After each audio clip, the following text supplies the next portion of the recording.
이런 가운데 공수처가 국민의힘 김웅 의원실에 대한 압수수색 영장 재집행 시기를 고심하고 있습니다.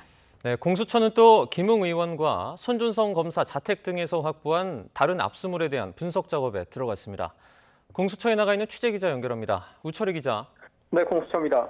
이 공수처가 김웅 의원실에 대한 압수수색 영장 재집행을 고심하고 있죠. 네, 그렇습니다. 공수처는 국민의힘 김웅 의원실에 대한 어제 압수수색이 무산되자 적법한 절차에 따른 압수수색을 막았다면서 깊은 유감을 표한다는 공식 입장을 밝혔습니다.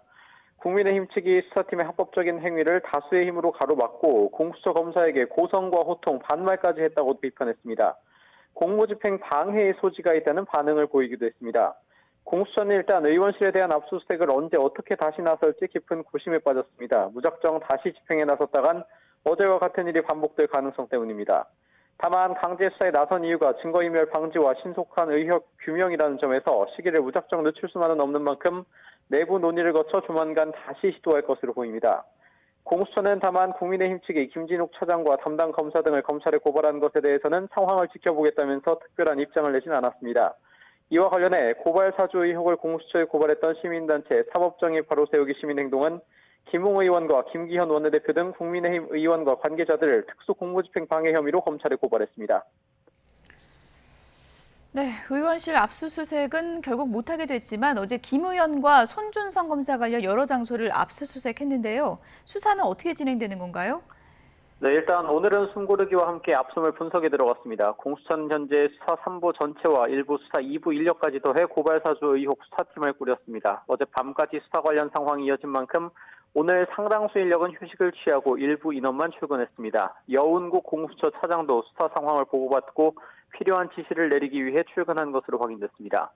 공수처는 어제 김 의원의 지역 사무실과 자택, 손 검사의 대구 고검 사무실과 자택 압수수색을 통해 두 사람이 현재 사용하는 휴대전화와 컴퓨터 파일, 서류 등을 확보했습니다. 오늘은 압수물 정리와 함께 고발 사주 의혹을 규명할 수 있는 단서를 찾는 분석 작업에 주력하고 있습니다.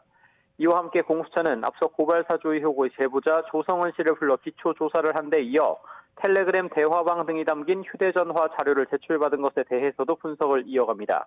압수물 분석이 어느 정도 이뤄진 뒤에 주요 참고인이나 피의자에 대한 소환 조사가 이루어질 것으로 보입니다.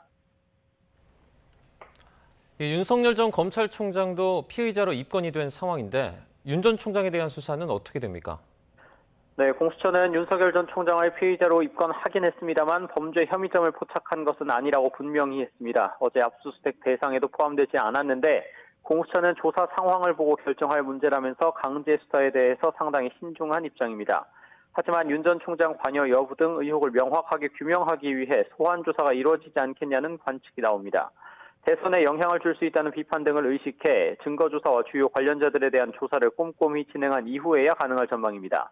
이와 함께 현재 진상조사를 진행하고 있는 대검과 공수처의 관계도 관심입니다. 공수처가 고발 사주 의혹에 대한 본격적인 수사에 착수한 만큼 당분간 수사의 주도권을 쥐는 대신에 대검은 진상조사의 속도를 내서 조만간 공식 감찰이나 수사 전환 여부 등을 결정할 것으로 보입니다. 지금까지 공수처에서 YTN 우철입니다.